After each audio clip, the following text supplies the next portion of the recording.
Ensign Mariner thinks Romulan neutral zone things are so boring. Dr. Ta'ana hates hearing about people's pets. And T'Lyn notes the USS Voyager is outdated and smells like Borg. Hello, everybody, and welcome to The Seventh Rule with Cirroc Lofton.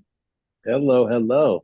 My name is Ryan T. Husk. Today we're doing a review of Star Trek Lower Decks Season 4, Episode 1, entitled Twovix, written by Mike McMahon, directed by Barry J. Kelly and Jason Zurich. We have a very special guest today. Amanda Wong is a background painter and artist that has worked on projects like Rick and Morty, Carmen Sandiego, My Little Pony, the movie, and of course, Star Trek Lower Decks. Hello, Amanda. How are you? Hello. I'm so excited to be here, but I'm extremely nervous because I don't have a lot of experience with public speaking, but it's still such an honor to be invited on your show. So thank you. I'm so happy to have you. Absolutely. Yeah. So let's just get started. First things first, Amanda, can you please explain to people exactly what your role is while working on Star Trek Lower Decks? Oh, I'm very happy to. And I'm so glad to get the opportunity to do this because I often feel like the production process for animation is very obscure for the public, especially because normally on podcasts, normally the guests are the writers or the actors, and for good reason, because, artists are very introverted people. And so I would love to explain how backgrounds are for a 2D production like Lower Decks. So for a live action television show like the ones that you've worked on, there is a physical space where the actors act in, and then you move the camera around that space to get the shot. That physical space could be an actual location or a green screen, but regardless, the point is there is actually a real space.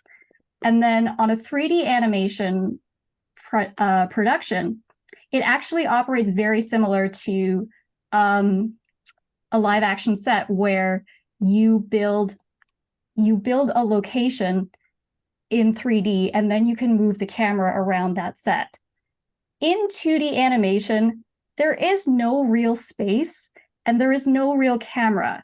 So the way it works, and then for those who are listening, for example, my Zoom background is the USS Vancouver Shuttle Bay because part of the production of Lower Decks is actually in Vancouver, and the USS Vancouver was kind of like a cute tribute to that.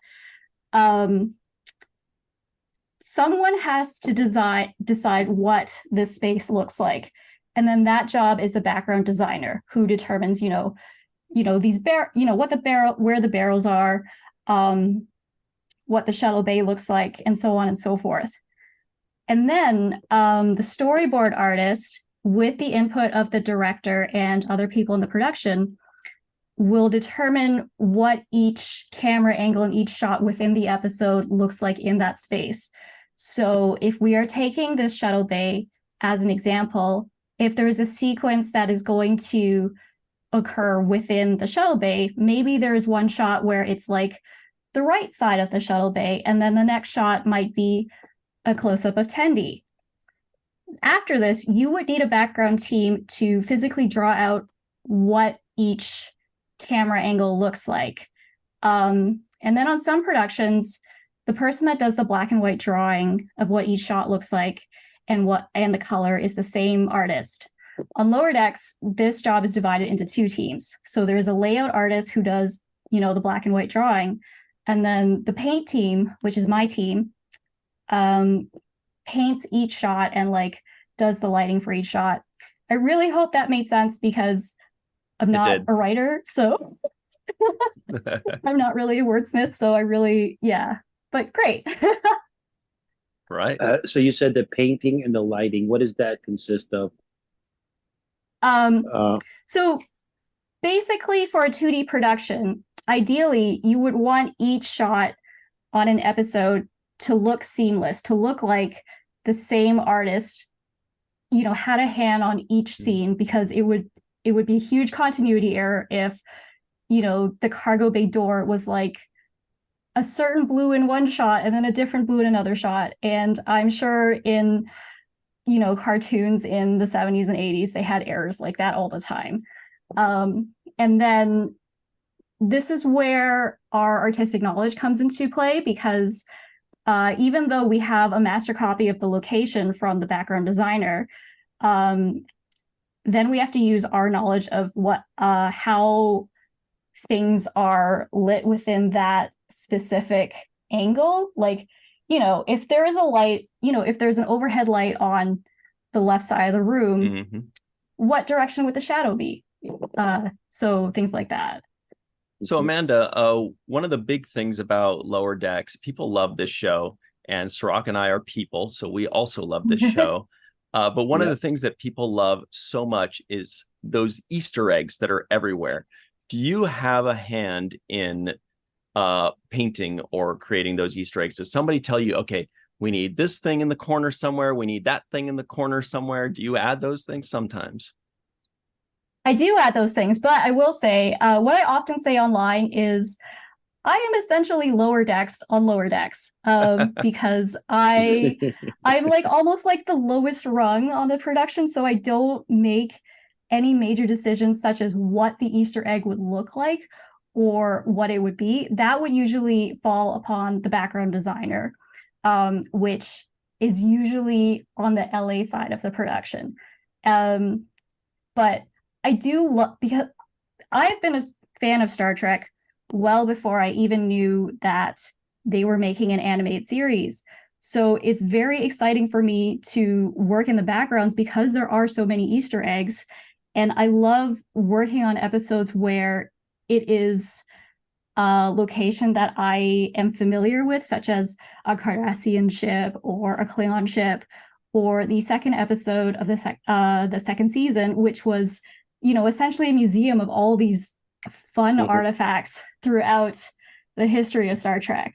But again, to reiterate, I am quite low on the hierarchy of Lower Decks, and I honestly think it's funny that like people want to hear from me, because it's a little bit like if people cared about what grip number 3 said on a production. Well, grip number 3 is pretty awesome, in fairness. Because it's it's a little bit like that TNG episode Lower Decks, where it's not so much that our communication is poor, but usually someone at my level does not have a lot of contact with what the decisions of the senior staff is making. It's a little bit like, Nurse Agawa, assist me in recovering this like Cardassian officer. And I'm like, excellent okay. reference. Thank you. Amanda, you were talking about your supervisor, Heather, hiring you for this job and the significance of it being a Voyager episode and all of those things being at play. Also, happy birthday, Heather. Yes, happy birthday, Heather. Can you tell us a little bit about the excitement of doing an episode Voyager related in this particular one? So a few months before the background team started on season 4, I have some friends on the LA side of Lower Decks whose team, the storyboards start a little bit earlier than backgrounds because you need storyboards before you can make backgrounds. And like the 7th rule of acquisition says, keep your ears open. They told me there is going to be an episode that is on Voyager, and it would be the first episode. And although I like working on any of the episodes, like if, there's so many wonderful designs for alien planets and stuff, selfishly, I do get excited when it is a location that I am familiar with as a fan. Like the season 3 crossover with Deep Space Nine was a gift as a nerd. And you worked on that one. Heard, I did work on that one. I loved working on that one. And then again, my supervisor, who was incredibly lovely, she knew that I was a big fan of Star Trek, and she asked me if there was any, for that episode, she asked me if I had any requests on which location I want to work on. Because truthfully, there are some people on my team, this is their first exposure to Star Trek. It doesn't mean that they're any less professional or any less talented. But you know, there are a lot of Star Trek fans on production, but for some people, this is one project among many in Vancouver, and one location is about the same as the other. But since she knew that I was a fan, I was like, I just want to work on the station, like as long as it's any location on the station. And then she's like, okay. So she put me on all these scenes in Quark's Bar. I'm a little resentful of Quark's Bar now because every time I watch Deep Space Nine episodes now, anytime there's a scene in Quark's Bar, I can't watch it because I'm like, I know how many bottles there are on that table. But anyway, regardless, I'm getting off track. So I knew that there was going to be an episode on Voyager, and I went to my supervisor and I'm like, can I please work on this episode? And she was like, Heather said, no, I don't think so. No, she was actually like, normally, and this is reflected in the credits of the episodes. Normally there's a team 1 and team 2 so that we can work on the odd number and even number episodes at the same time for speed. And she said, well, you're actually on the even number episodes, but okay. And then she threw me some scenes in the first episode. So thank you, Heather. And then so on this episode, so I had some scenes in sickbay, and I worked on some scenes in astrometrics. And then astrometrics made me very, very excited because astrometrics is 7 of 9's primary workstation. So I got very familiar with astrometrics. So many great memories in astrometrics. I remember they created that set for 7 of 9, if I remember correctly. So that's amazing. Wow. Were there any other things, any other little angles or rooms or anything that you were excited about with Voyager, or was it drawn salamanders? Or I guess that's not quite background, but what else was there? Anything else exciting? Well, as a fan, I really like this episode because I thought it was really, really well done. And I think Voyager is a really good fit with Lower Decks. I also really like the Deep Space Nine crossover, and I thought the writing was extremely reverent, and it was very exciting to check in with Kira and Quark. But the reason why I like this episode is because I think actually Voyager is a very good fit for Lower Decks, because even though there are good stories in Voyagers, like I really like some of the standalone episodes with 7 of 9 and the Doctor exploring their humanity and autonomy. But to be honest, there's a lot of stupid, there's just a lot of silliness in Voyager. And I think this episode is a tribute to all of those things, because it's not saying there's not silliness in the other, in TNG and Deep Space Nine, because there was that episode where, like, I think you were in love with Kira because of a Betazoid Xanthi thief. Yeah, you remember that, Cirroc. Yeah. But then with Voyager, there's so much like ridiculous body horror, and they're like, and this was kind of like a greatest hits episode, because there's like, get this cheese to sickbay, and there was Borg, and then there was like the salamanders and the macrovirus and the scary clown from the Thaw, and then Janeway's hollow boyfriend from that Irish village. Delete the wife.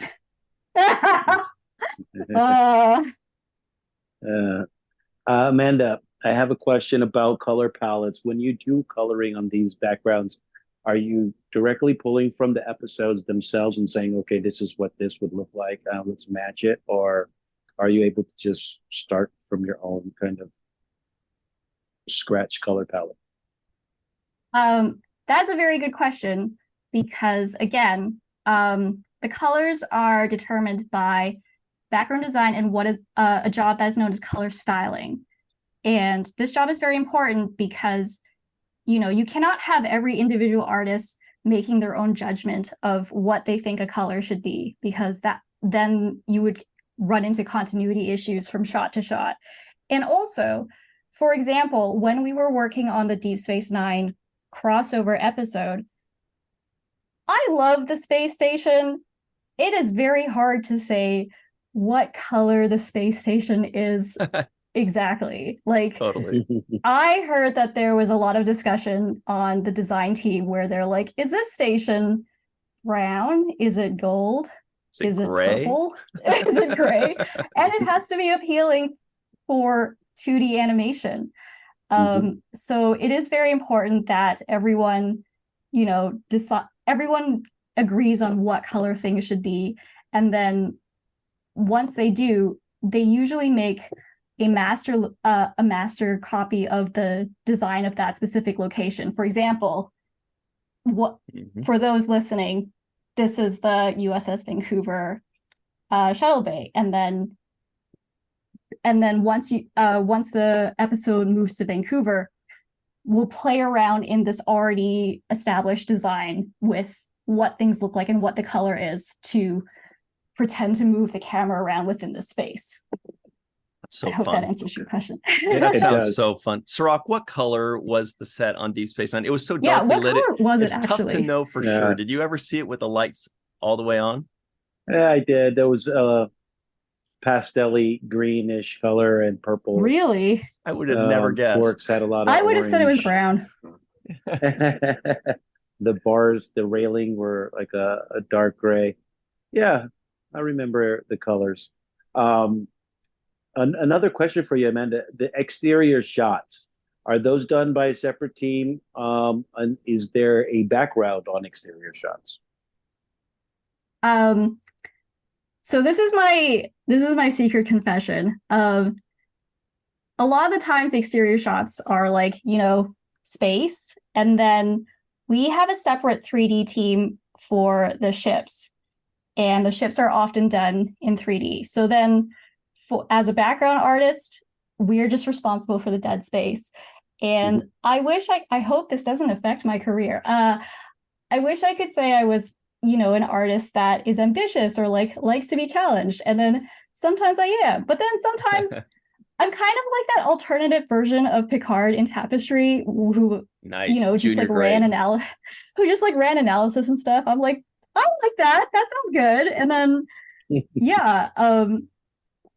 as a background artist, all you're responsible is for the dead of space. And I will tell you another thing. I do like being challenged, and again, there are some really wonderfully complex backgrounds on the show and spectacular alien world designs. But my favorite scenes to work on are the Cerritos corridors. They're so goddamn soothing. Yes. Sometimes I just spend days painting the carpet, and I'm like, this is great. Oh, that's awesome. That's so cool. Would planets also fall into that? Like if there were a planet in the exterior of a shot, does that also fall into the background? Yes. Usually the establishing shot would be a master design that was determined by the background design team in LA. And then within the episode, once they're actually on the planet and they're walking around the scene, that would be a Vancouver team. And then my job is it's actually a lot of it's fewer decisions on what things look like and more just boring technical stuff, because when you are thinking of things in terms of animation, things move around within the background, and then so it's our responsibility to catch that in the storyboards and cut things up. Like, to give an example, in earlier cartoons, when they were painting things by hand, sometimes it's very easy to tell if there is some element in the background that's going to move because it is painted in a different way. So you're like, oh, yes, that button is going to get pressed, or that doorknob is going to turn. And that job has actually not changed. We've improved so that so it's seamless and you can't tell. But, if there is a scene where, for example, a dinosaur skeleton is going to collapse, or those barrels that his Worf's enemy are going to fly around a shuttle bay, that would be our responsibility to, draw different angles of those barrels flying around the shuttle bay. That's so funny. I remember seeing that when I was a kid. The person who has a different colored arm because that arm is going to move, or that's so funny. That's why oh man, I always wondered about that. Well, Amanda, I have one last. Yeah, I'm please. sorry. Okay. My other question, Amanda, was when I think of animation, I think of those cellophane Disney cells that people have on their walls framed, Mm. and it's, Mickey Mouse or whatever that particular episode or still is from. Um, you guys don't use that same process of having those still frame cells, right? This is all done by computer now. Yes, it is actually. I think it's been normalized and standardized for at least 20 something years now that animation is quite digital. I think there are cartoons where things are still done on paper. However, the process of animating things traditionally by paper has now become quite expensive for North America. So cartoons where things are drawn on paper, the animation is often sent to an overseas studio, which is usually because in the 90s, Japan was a really common country to send things to.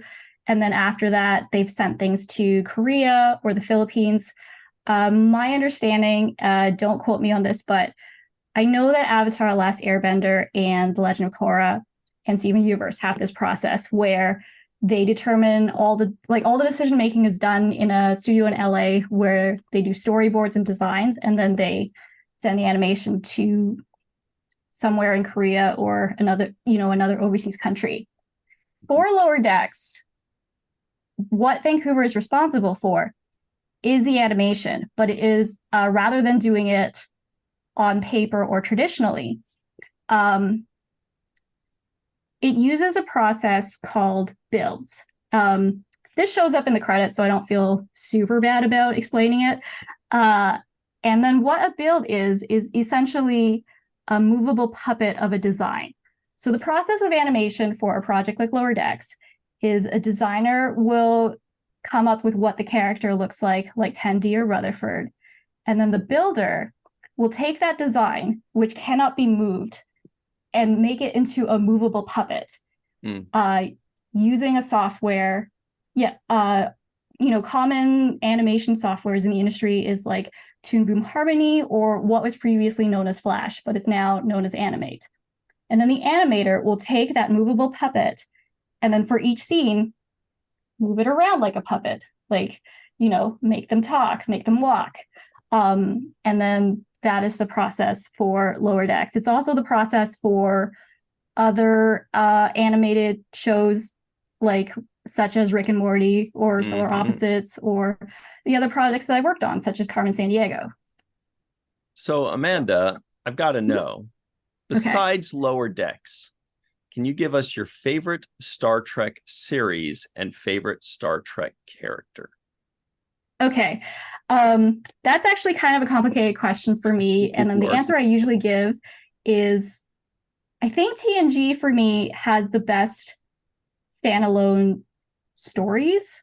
They have the episodes with the highest highs for me, because I really like The Inner Light and I really like The Best of Both Worlds two-parter. But I think the series with the most consistent storytelling and the one that I rewatch the most often is actually Deep Space Nine. I love Deep Space Nine. And, it's so rich and it has so many wonderful characters. Some of my favorite episodes are about Jade, Sisko, and Nog, such as In the Cards or It's Only a Paper Moon. And actually, I think my favorite characters on Deep Space Nine are Garrick. Obviously, he's always a fan favorite. But my other favorite character is actually Nog. And I think the late Aaron Eisenberg, and I'm so sorry for your loss, was a wonderful actor who brought out the best in that character. And, if he didn't do such a good job, I'm sure the writers wouldn't have kept writing stories for him and wrote a character arc.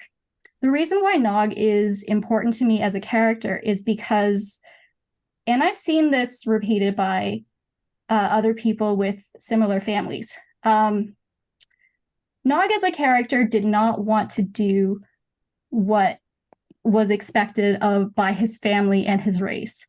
His family is Ferengi, and Ferengi care about profit, and he cares, he cares a little bit in his own way, because he's still a Ferengi, even though he decided to join Starfleet.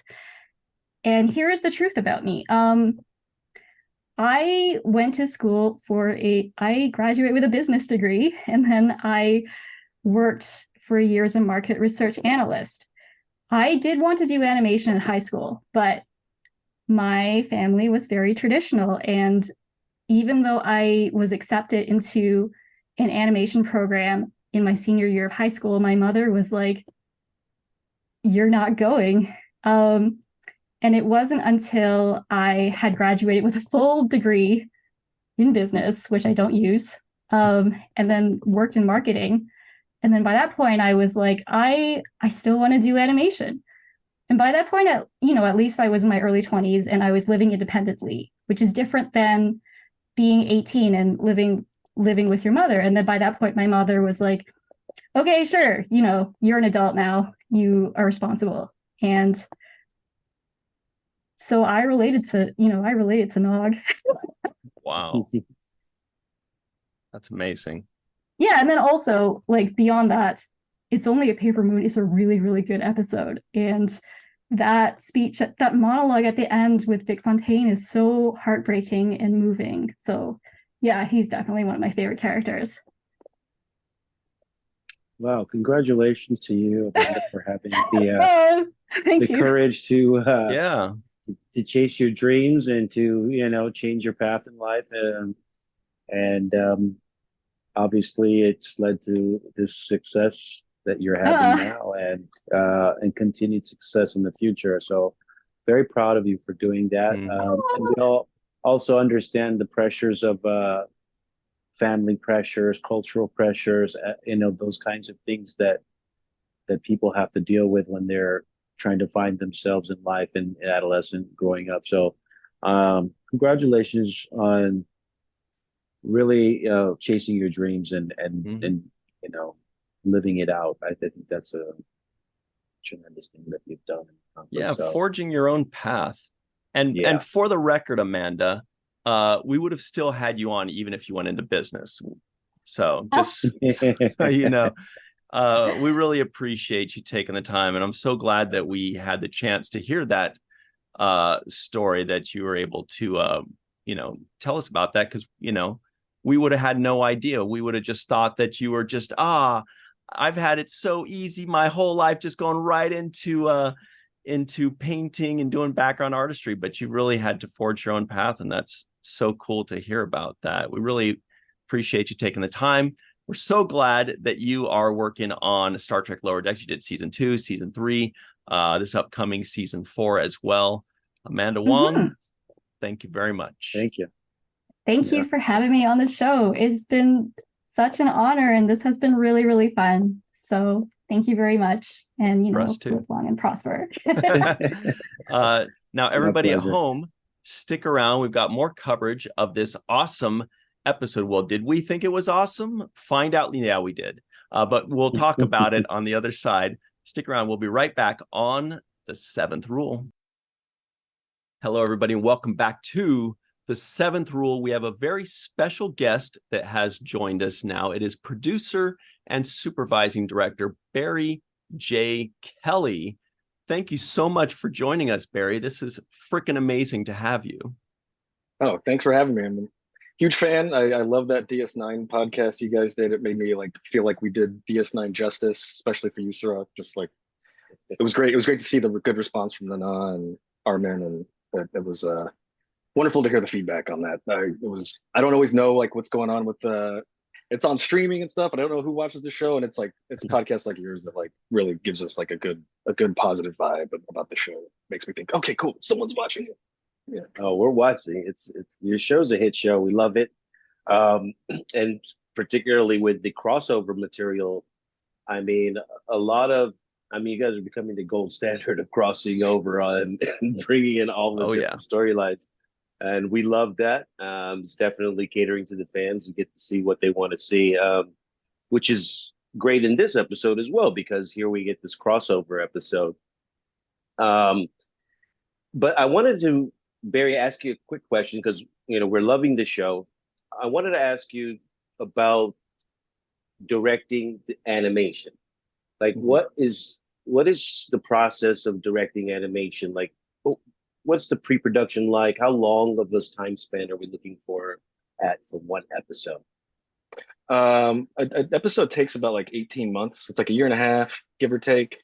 And like we're making 10 at a time. I say that 10. I'm like, there's a lot of episodes with 10 episodes. But like when I started animation 16, 17 years ago, it was like 20 episodes a season. I mean, like what DS9 was like 24 episodes a season. It's crazy to think like I still think it's harder than ever, but like we're making less than we ever did. It's just the quality of the show has gotten better. But I'm very privileged in that I get to read the script first. Like I get to be kind of the first audience, and I get to see this funny ass show play out in my head, while I read it. And then I'm like kind of charged with the task of having to make it after I read it. I'm like, oh man, how am I going to meet my own expectations? Because it's the Mike and the writers make such a funny script, and they write it just like general enough that like sometimes writers tend to like over direct in a script, and sometimes they don't give enough information. And like what's great about Mike and his scripts is that like there's just enough, like there's a little planted Easter eggs, but there's still a lot of room for us to add. And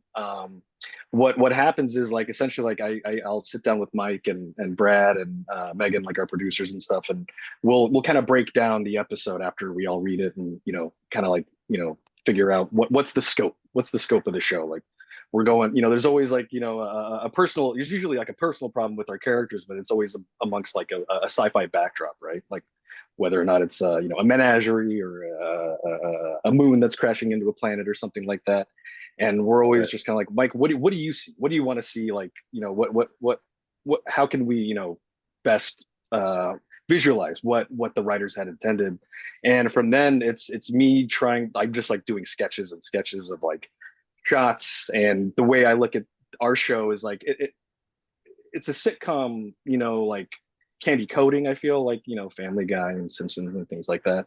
But I want it to feel like a Star Trek show. So I've said this a few times, and I've said it to many of my board artists and stuff. It's like just watch Star Trek. It teaches you how to make a TV show, like original Star Trek, like Twilight Zone, Next Gen, like, and it almost teaches you how to make a show with nothing in a way. Like you got one set, you got actors, you got a story.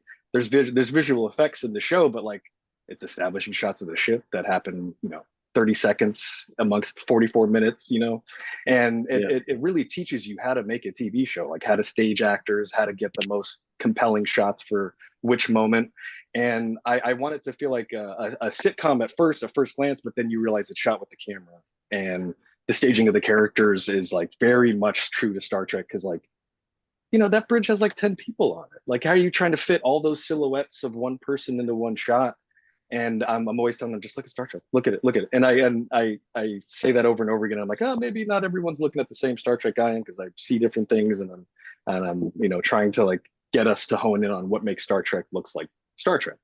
But yeah, it's like we're doing things like lens blurs and a little bit more camera work than we normally would. Like it's kind of like we always have to trigger our brains, right? Like there's sci-fi mode, and then there's like comedy mode, and we're constantly trying to figure out like what kind of moment is this and what's best for it. And sometimes it's like taking the comedy moments, sometimes we have to take them super seriously, because that makes them even more funnier. Like for instance, like Talin getting added this season is such a great comedic element, because Very she's cool. not laughing at anything.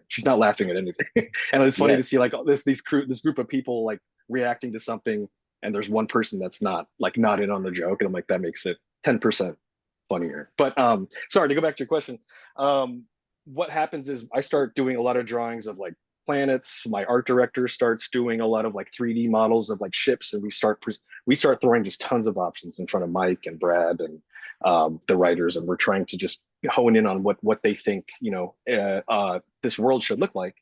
And in my head, I'm starting to break down like, what do board artists need? Because pretty much there's an episodic director for each episode, and I'm the one that's like kind of like overseeing all of them, where like I'm trying to keep this like global view through line, just to make sure like, oh, that episode did this, we shouldn't do that.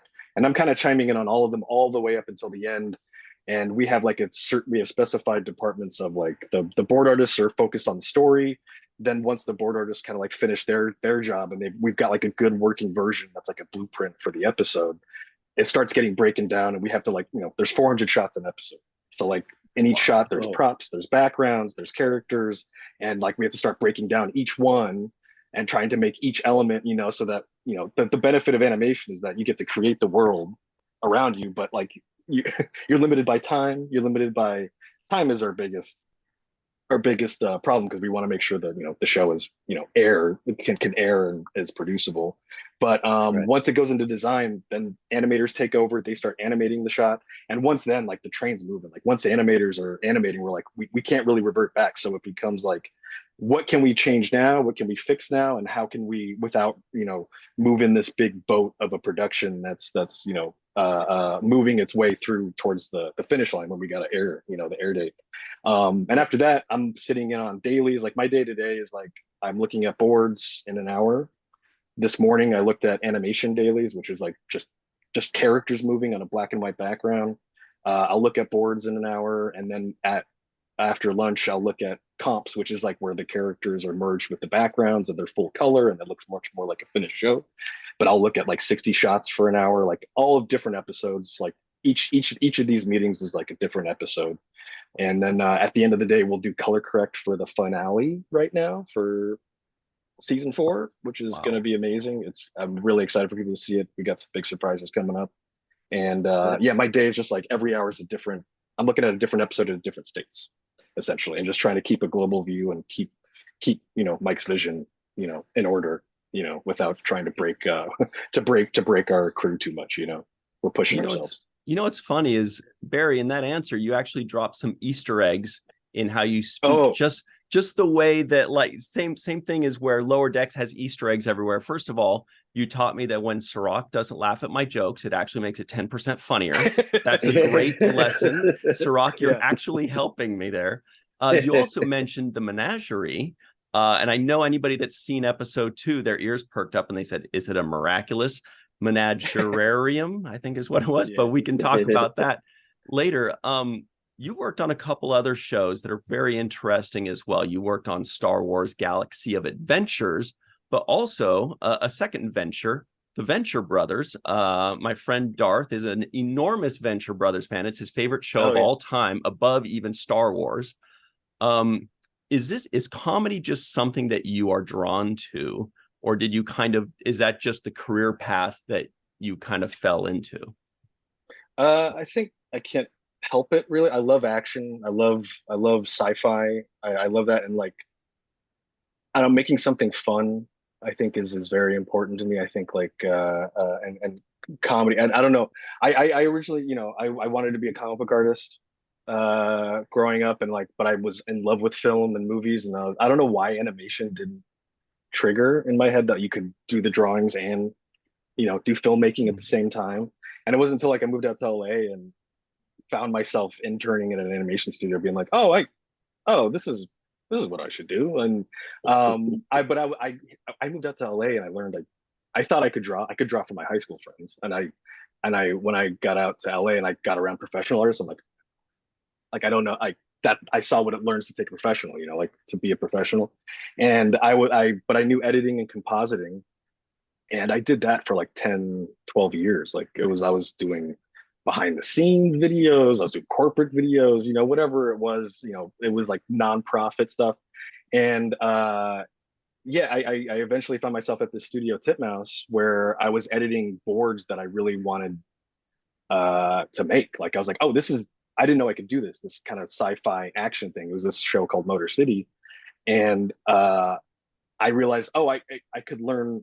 I was learning how to draw like part-time, like, because I was studying the boards I was working on.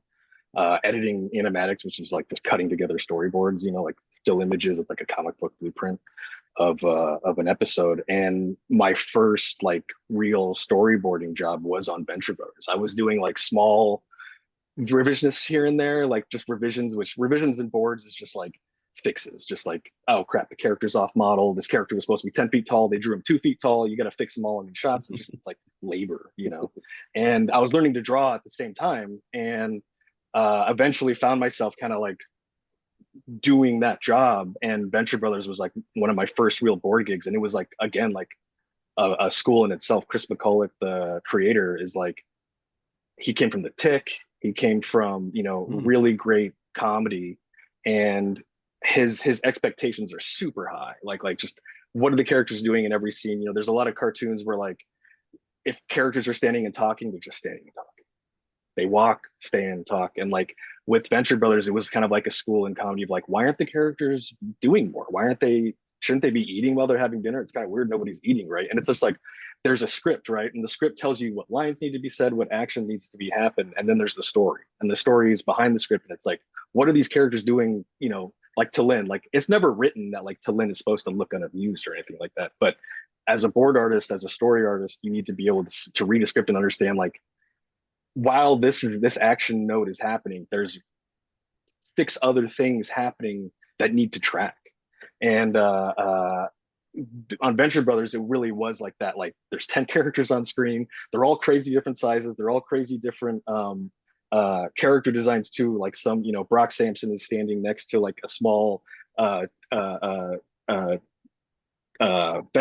Jonas Venture, who's like 2 feet tall, and it's like, how do you make shots with characters that size? It's impossible. It's crazy.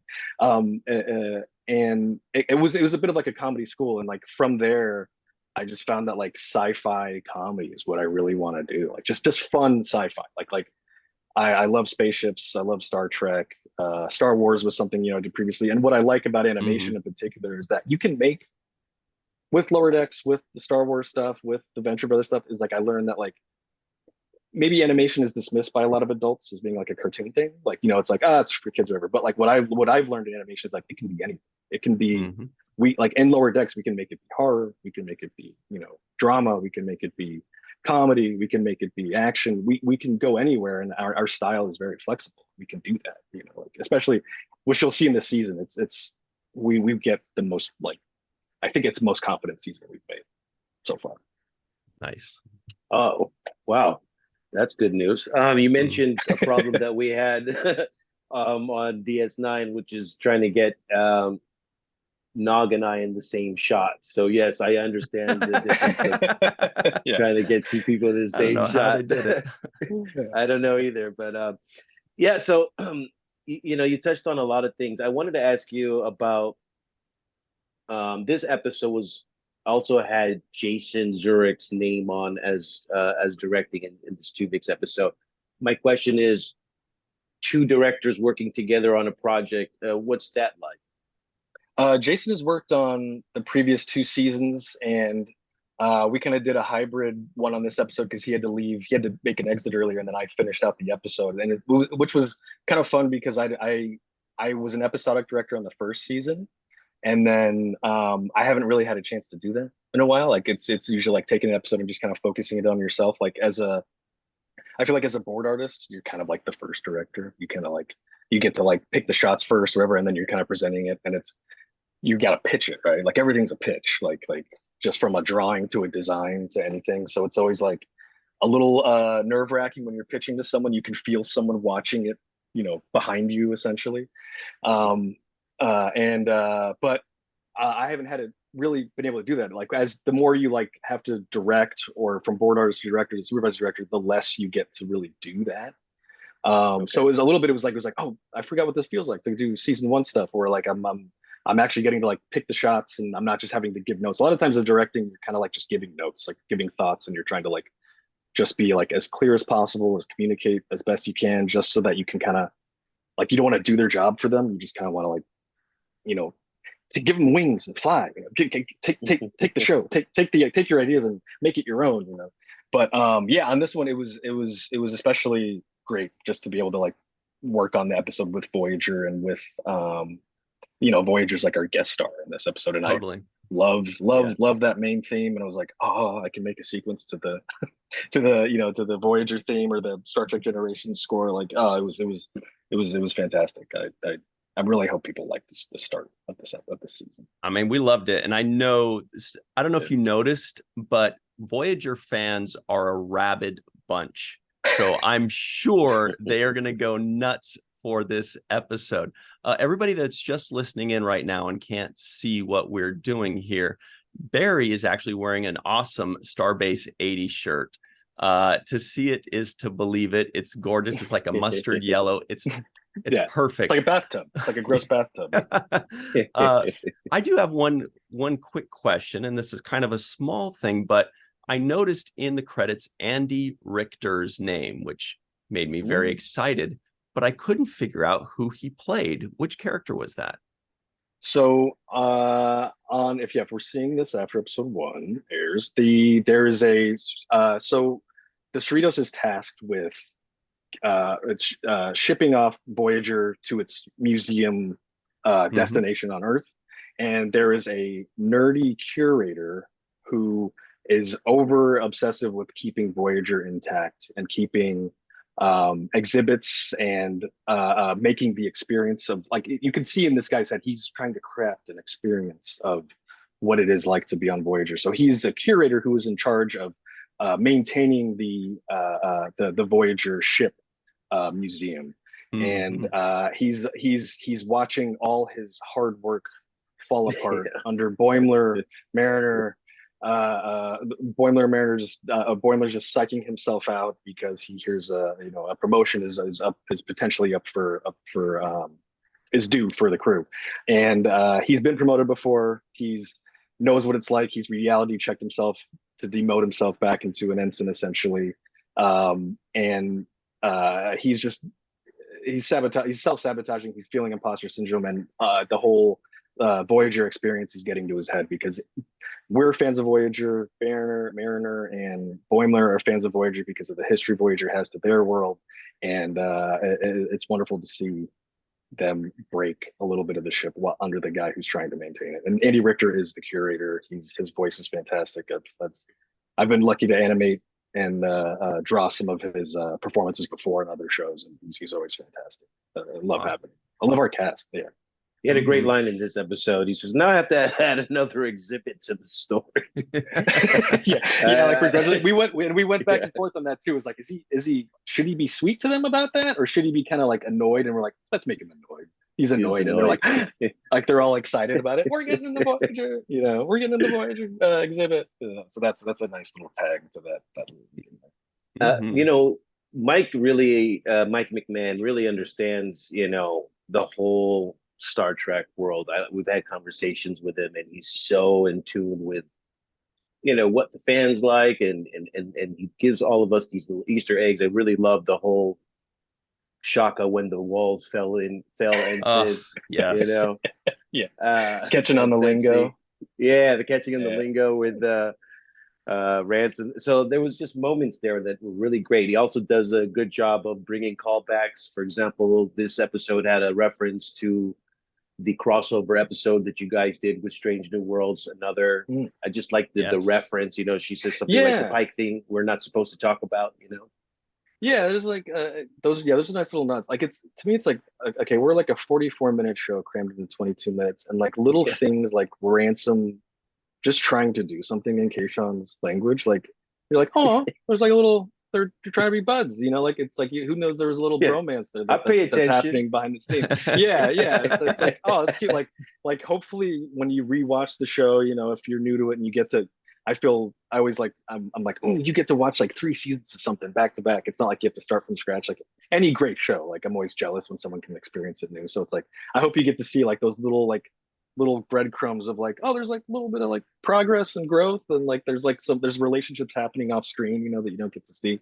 And that Pike thing we're not supposed to talk about is there. And like what's funny is we were boarding that, and that was in the script. Like, we didn't really know if that crossover was going to air beforehand, so hopefully it just kind of landed in an okay spot where even if it was before, someone's going to watch this episode maybe before they ever know that Strange New Worlds, that crossover happens like a year from now. So it works out. And there's a little Easter egg in episode 2 too. If people look out, there's another nod to Strange New Worlds in that one too, if you're paying attention. It's just a background detail. It's just a little background detail, but hopefully got it. It's where our background designers are good. Like there's like we get asked like, are the Easter eggs all determined in the script or not? There's a lot that are planted in the script, but like I think every phase of production we're trying to like find just new little details to drop that we can add, like, oh, maybe we can add this little thing right at the end, like just right in the last minute, we'll add like a little detail, and hopefully it doesn't break anything, and it's a fun little nod here to something. So keep an eye out for that one in episode 2. Well, that's really cool. Barry, so everybody, as you said, keep an eye out in episode 2 for those. People are like, more eggs. We want more Easter. And you guys are just like, how many more do you need? We'll keep them coming. How much protein can you handle? Yeah. Well, one of the episodes we really loved, full of Easter eggs, was when you guys were on the Deep Space Nine episode, when you had the skulls of all of the, warlords. I think you had Ferengi skulls and Cardassian skulls and all of that. That was one of the fan faves with Easter eggs in it as well. Yeah, like that. Go ahead. Sorry. No, I'm sorry. I got to ask you about the art that you have behind you for those people that can't see. But you have some art sketches behind you. Are those some of your drawings? Yes. Yeah, I've. It's funny. I've been drawing on paper a lot more. Let me see if I have any lower deck stuff in here. I was trying to set decorate. It's a little bit of my place. There's some Kira there I was drawing. Oh wow! These might be on my Instagram though, like some of them. Love it. I draw. Let me see if there's anything else in here. There's some Freemans and some other stuff, but this is where, when we're reading a script or whatever, I'm trying to draw. Draw stuff on pen and paper, and like with AI coming to take my job, I'm like, I gotta draw on paper because AI can't do this. Like, oh yeah, what is there? There's some shacks in there.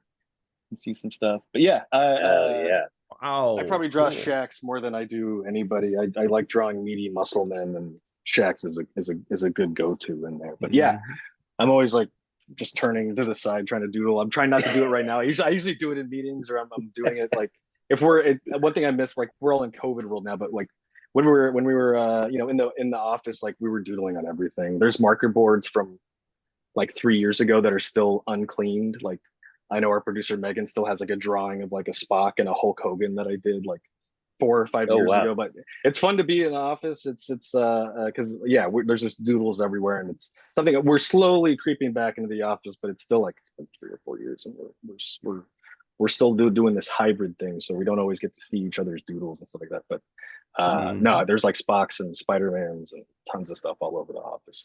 And I think Spock was the skull you're thinking of, Cirroc, when they had the giant tall Spock thing from the animated Spock series floating. Yeah, that guy was giant. But Barry, like that, for instance, that is written in the script. That's giant Spock too. But all the other skeletons were like, I don't know. Just let's look up what Star Trek skeletons we can put in there. We can put a lava monster. Cool. Put in tons of stuff. Yeah. Barry, this has been so much fun. We really hope you can come back and see us again. We're really looking forward to 9 more episodes of Lower Decks and 9 more seasons of Lower Decks. So you guys been doing great. We really appreciate you taking the time today, Barry. Absolutely. Thanks so much. Thank you. Huge fan. Love the show. Can't wait to be back. We love your show more. Well, yeah, we love your show, and you're totally right about it being just like basically feels like an hour-long show crammed into 20 minutes, and so you just nonstop getting stuff. It's like I have to find myself pausing when I'm writing my notes, because I know if I write the notes and watch, I'm going to miss 2 more things or something. Yeah, so my mom's the same. She'll watch everything I do, but she's like, they talk too fast. I can't understand what's happening. I'm like, all right, Mom. Maybe I got to find that half speed button for you just to find out if you can catch the show or something. I forget if they have that anymore, but yeah. No, we love it. We're wishing you guys continued success. It's been a really joy to watch this show for the last 3 seasons, now going into the 4th. And we just expect to see more good stuff. You have been satisfying the palate for those of us with the heavy appetite for good Star Trek. So we appreciate it. Me too. Thank you so much. Really glad to hear it. So thanks for having me on. Absolutely. Now, everybody at home, stick around. We've got more coverage on the 7th rule. Be right back. Thanks very much, Barry. Hello, everybody, and welcome back to the 7th rule with Cirroc Lofton. Oh, here are the trivioids of the episode. The USS Cerritos has arrived at the Portellus system. Ensign Mariner thinks Romulan neutral zone things are so boring.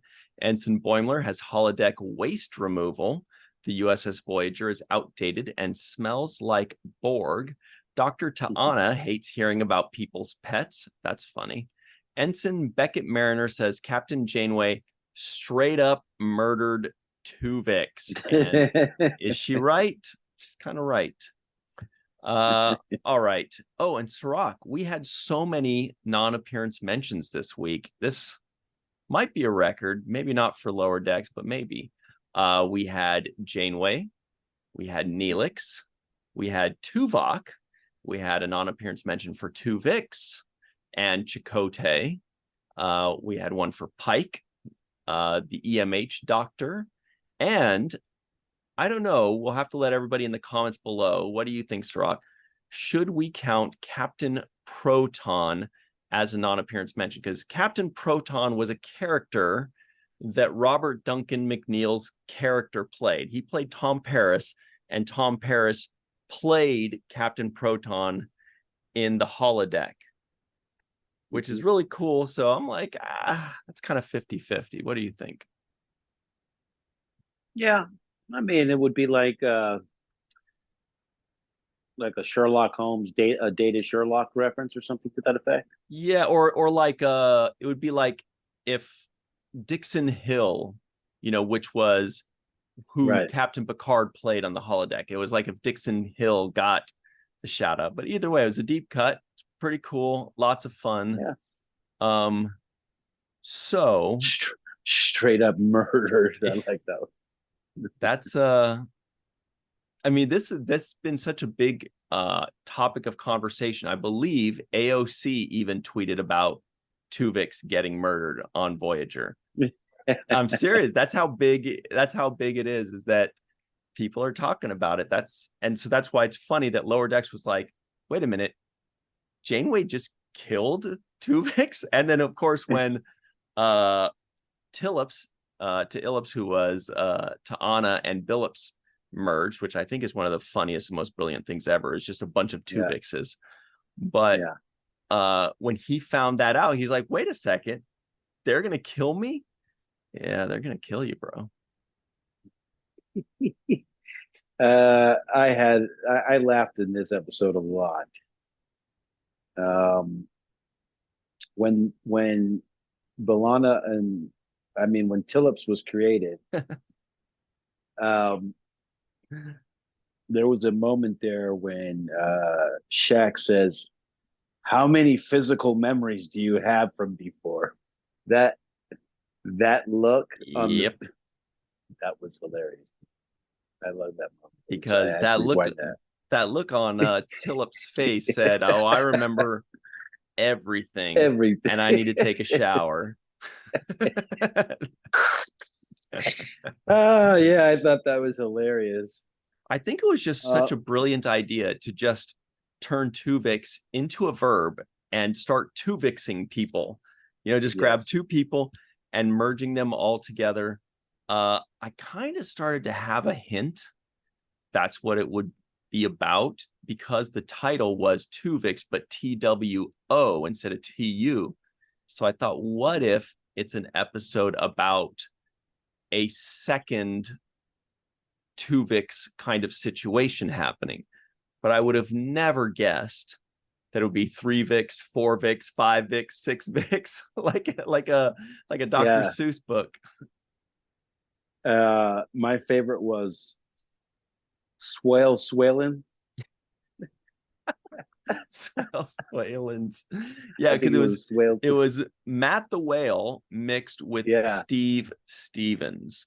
That was, and what he say? He said, "Where's my fish?"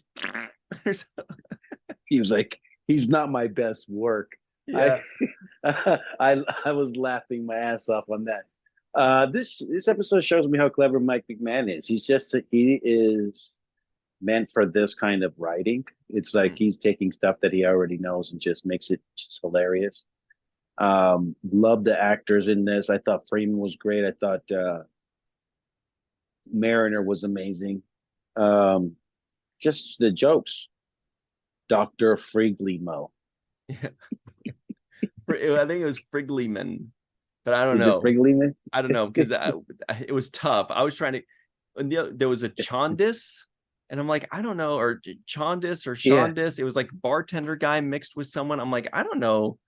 But that must have been so much fun in the writers' room to start like, because they had their main characters kind of doing stuff, so they needed to come up with, and Shax was mixed with Ensign Barnes, so he was Shabarnes.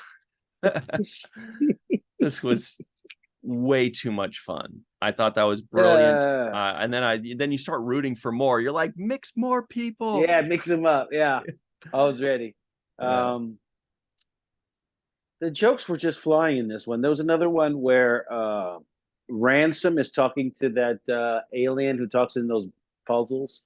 The one who always Kayshawn, yeah. Yeah, he's talking to Kayshawn, and he says, "Shaka when the walls fell, Ensign."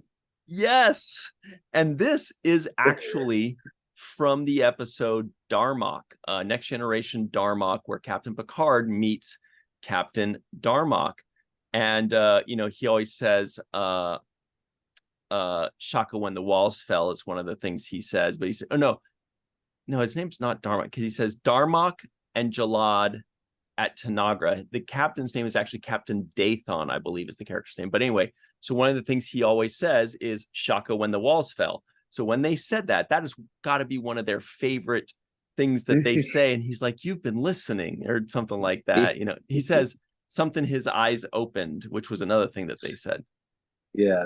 In the so episode. caught, his eyes uncovered. Yes. He says, I pay attention. That was beautiful. Great. That was great. Little moves. I mean, the dialogue's hilarious. When Mariner says, "Did you just pet me on the head?" Yeah. And Boimler's response, yes. I know, felt weird to me too. Yeah, sorry. Bro, those little throwaway lines are so smart, because if you're not really paying attention, you don't really catch it. But if you go back and listen to it, you're like, that's actually a really funny line. Like, that was beautiful. This is, I believe, when Captain Dathon tells Picard that line about his eyes opened right here. He yells it out. And that's the alien species, Temerian. This is Captain Dathon in the episode Darmok. Anyway, really just, it's one of the most famous Star Trek The Next Generation episodes.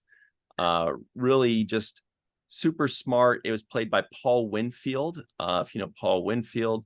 So anyway, very memorable. So every time we see this Kayshawn guy, they're like sneaking in little references, because that's the only other time we've ever seen a Temerian is in that one episode. So they're actually expanding the race. One episode, yeah. They kept referencing how kooky Voyager was. Another kooky Voyager solution. There was another reference to how messed up things are on Voyager. I just thought it was hilarious. Yeah, there were tons of references. Oh, but here was a bummer. So all those characters that came, those were all characters we've seen. There was the salamanders. Did you see the robotic salamander that took? Yeah. Hilarious that it took the captain's chair. That's so funny, because those salamanders were actually Tom Paris and Captain Janeway's babies. It was like their offspring or something. Now, of course, that robot salamander may have been just based off them, not their babies. And then that Michael guy was like a holodeck lover for Janeway. So that's why he was acting like a hornball towards Michael Sullivan, I think his name is. Yeah. And then Chaotica. Mariner's like, ooh, I like this guy. Yeah. But the clown, I think it was from the Voyager episode Fear. Feels like it was like a first or second season episode, Fear. It was actually played by Michael McKeon, who's an amazing actor. He played Lenny of Lenny and Squiggy of Laverne and Shirley. And he was also played the brother, Saul's brother in Better Call Saul, and a bunch of other things. Amazing actor, but I don't think he did the voice of the clown in this one, which is kind of a bummer. But I did see Andy Richter did do a guest starring voice, and I would love to find out who he played. I don't know who it was. Yeah, I don't know, but I did like a lot of the themes in this episode. One in particular was I like that they did a callback in this episode to the crossover episode of Strange New Worlds. They made a single line reference to it, but it was Mariner saying that, that Pike thing we aren't supposed to talk about.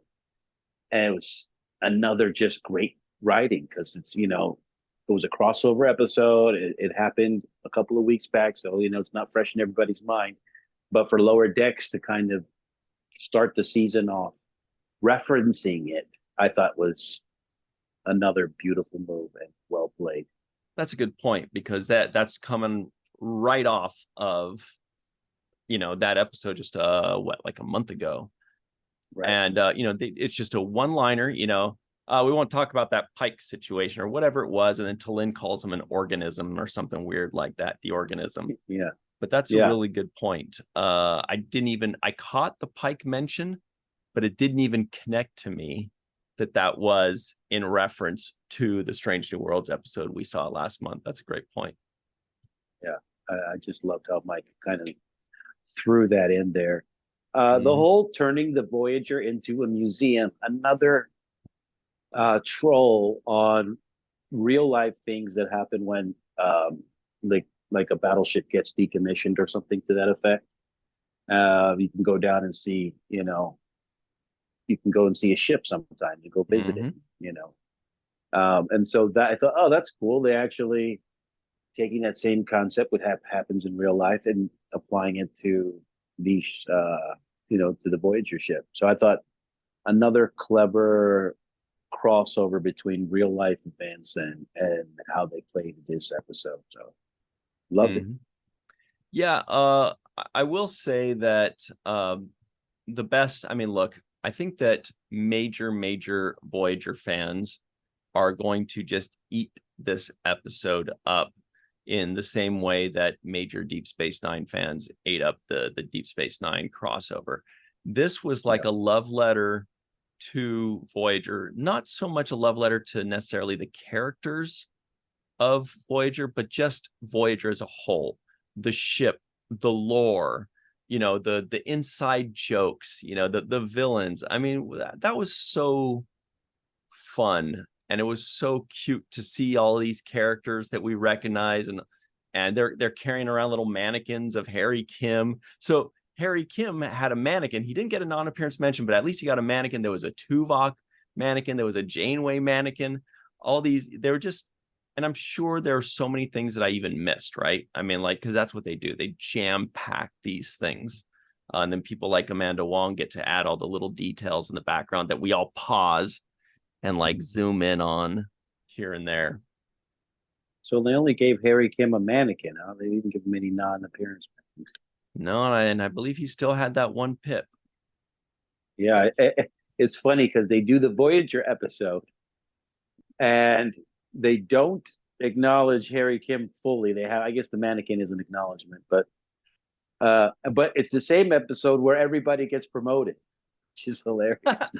Oh my goodness, you're right. The Lower Deckers got promoted before Harry Kim too. On the Voyager episode. Wow, you're right.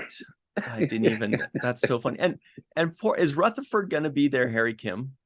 Is this where we're going with this?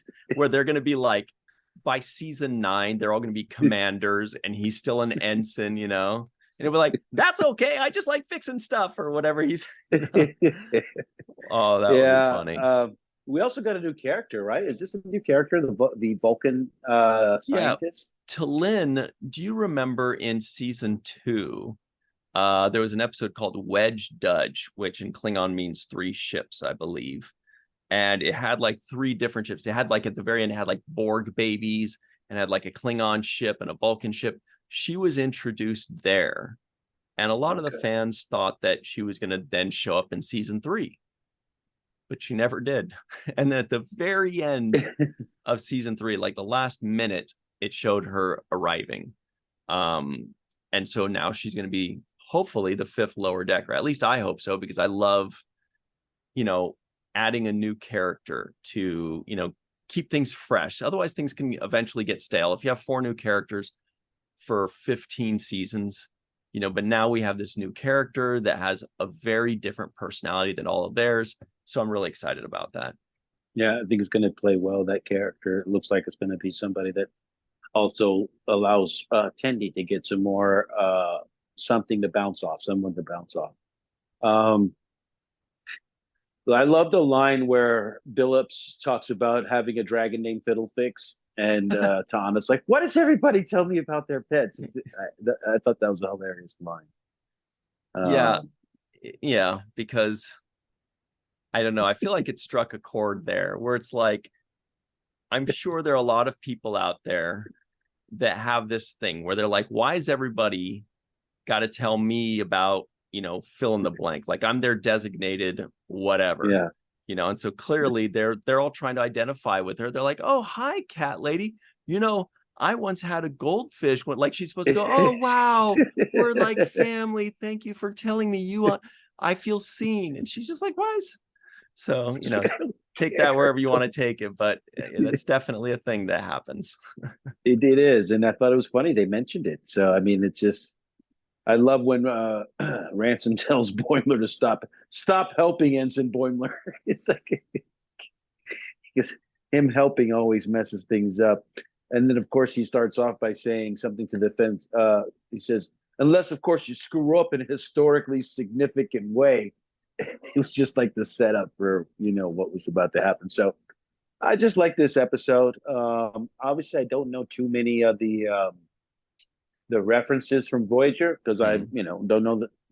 I do know about the Twovix episode. I didn't watch it, but I know that it exists. I know what the basis of it is. So I could understand that. But the one thing that did kind of throw me off was the end of this. It kind of ended where I thought, okay, this is the end, and then it's over. But then here comes a whole extra scene with the Klingons. Yeah. Completely off storyline, and didn't even really leave me to think this is a to be continued moment. But I guess it is, because I don't see why else you would put it there. But yeah, it was completely strange. I would say the last 2 minutes or 3 minutes where the Klingon stuff happened. I was like, by watching another episode, I had to check to see if it went into the next episode. Yeah, we accidentally slipped into the episode 2. Yeah. So what did you think of that? Well, one thing I liked about it, and for me, I'm like, okay, so I get why they did it because they're setting up the season's big bad, right? Right. The big bad thing is that Boba Fett looking kind of ship but zero color Boba Fett ship that flew and just blasted the Klingon ship, and it's supposed to make us think, this is a big deal. It just blasted a Klingon ship. Those things are hardcore. But to be honest, my favorite part about that was just seeing the Klingon in the background in a towel, because that's what they have in the lower deckers. There's always that guy walking around in a towel, and then the Klingon ship had that. Those little pieces of detail are what I really focus on, and these guys do so well. Other than that, we'll see when that comes into play. Obviously, we know at some point this season it will be the big deal. Relative. Yeah. So the couple little things that I noticed too, Neelix's chef's hat, he was also a mannequin. They had Leola Root, which was cute. The Voyager music was playing a few times, which was gorgeous when Voyager was being introduced. That alien, the guy that was watching Voyager, I could not tell what his name was. It sounded like a Beljo Tweakle. A Beljo Tweakle? I don't know. I'd love to find out what the heck that guy's name was, because I couldn't figure out exactly what he said his name was, and I did not recognize the alien. So I don't know if you caught it. I didn't watch it with subtitles. I don't know if it was possible, but I didn't see it with subtitles. Mm-hmm. So I had to guess a lot of things too. Whether, if I wasn't 100% sure. Yeah, we don't have access. There are no subtitles in. And which alien are you talking about? The one that was the curator for this museum? Is that? Yes. Yeah, that guy. Okay. Yeah, he had a few funny moments there. That character. I like most notably towards the end when he says, "Oh God, now I have to make another exhibit for the story." I thought that was funny. Yeah, that's cute. I loved Rutherford's line when he says, "We broke Voyager." I like the way he talks. He has a voice that I can almost listen to all the time. He's just so, I don't know what it is about his voice. It's so pleasant. But I also hear him a lot on commercials on the radio. I listen to radio a lot, and the guy who plays Rutherford is all over the radio on various commercials, specifically for the Wendy's advertisement campaign. Oh, really? So you recognize Yeah. him right away. You're like, I know that voice. Yeah, I'm like, that's Rutherford. He's doing Wendy's. What is this? What's going on? So it's pretty cool, actually. Now, everybody at home, in the comments below, let us know what other references or Easter eggs we may have missed.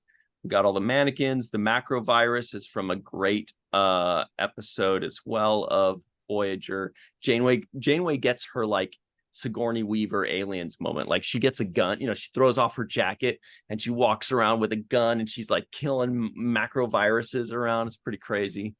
Neelix's cheese is a reference, but I'm sure there are a ton we missed. So let us know in the comments below.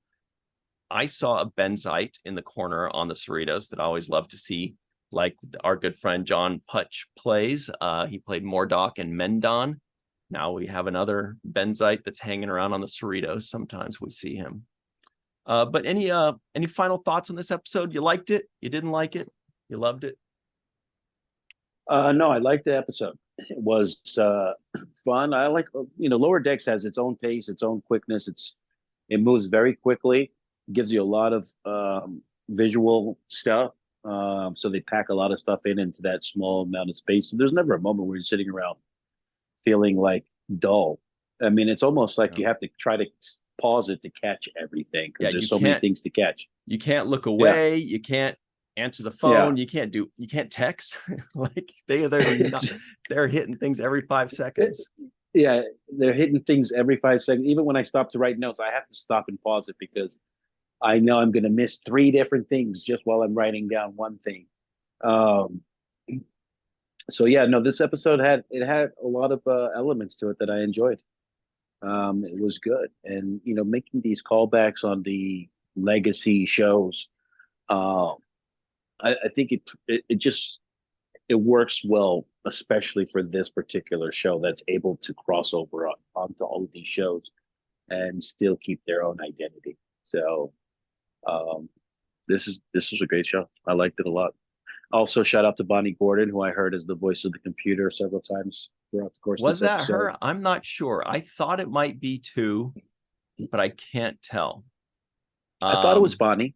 It sounded like her, but I didn't see her name in the credits.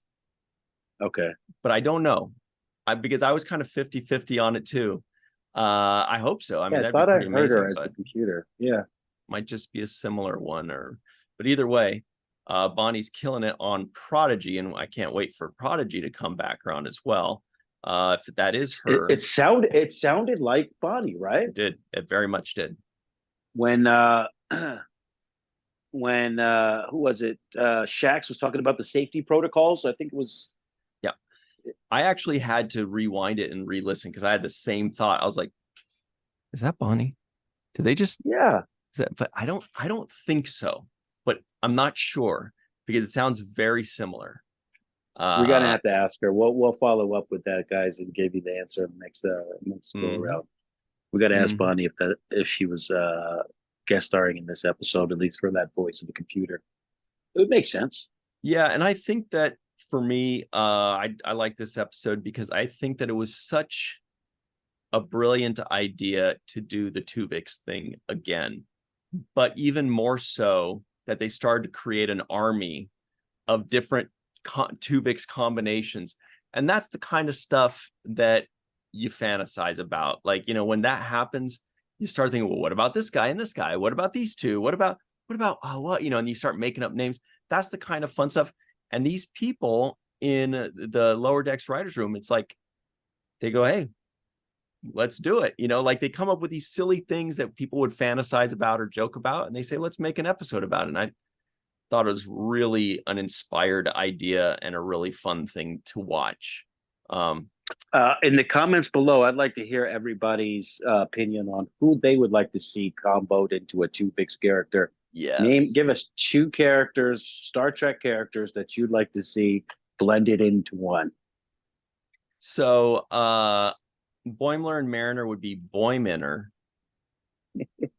Oh God! All right, never mind. No, that's just for starters. Everybody go wild. But I love that. Yeah, dude. Let's hear everybody's ideas. I got Boiminer. Boiminer. Yeah, that sounds rated R. The rated R superstar. All right. It could be let's see, Merrill Hodge, the old running back for the Pittsburgh Steelers. All right, never mind. All right. All right. Well, let's give a shout out to some of our very good friends. Their names are Homer Frizzell, Dr. Anne-Marie Segal, Eve England out in Wales, Yvette Blackmon-Tom, TJ Jackson-Bey out in Missouri, Bill Victor Arucan,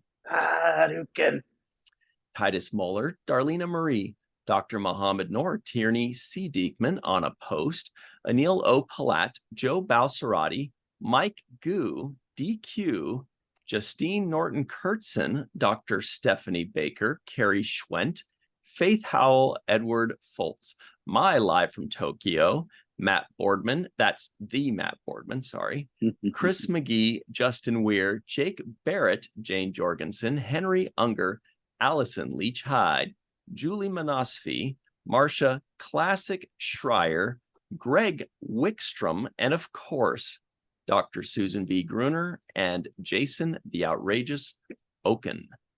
All right, everybody. Great start. Looking forward to 9 more of these home runs. We'll see what happens. Thank you very much for joining us. And until next time, always remember the 7th rule.